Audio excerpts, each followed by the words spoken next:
বুনোর বাবা আগে এখানে ব্যাগ রাখতো, ব্যাগে পুরো টাকা থাকতো, আমি মাঝে মাঝে 10, 20, 50 টাকা নিতাম। এত বড় পাপি অমানুষ, ওইটা নিয়ে আমি ওই লক্ষ্মীর ভাণ্ডারে জমাতাম যে ঠিক আছে আমার জন্মদিন বা কোনো কিছুতে বাচ্চাদের সাথে ঘুরতে টুরতে যাবো, খাবো দাবো। এখন একটা টাকা রাখছে না ওর জন্য, ওই হিংসায়।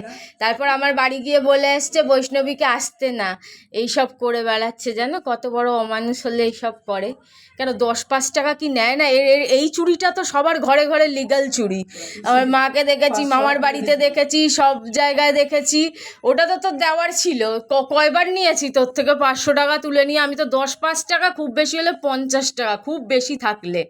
এর বেশি জীবনে নেইনি 10 বছর ধরে। আর আগে তো নিতামই না আগের বাড়িতে। এই বাড়িতে এসে অবস্থা খারাপ বলে মাঝে মাঝে নিই। আগের বাড়িতে কত নিয়েছি তোর দিয়ে জন্মে? কোথায় তোর ব্যাগ থাকতো ভগবানই জানে। আমি জন্মে জানতামও না, জানতাম আগে ব্যাগ তো ছিলই না। কোথায় থাকতো আমি জানতামও না 7-8 বছর ধরে। এই বাড়িতে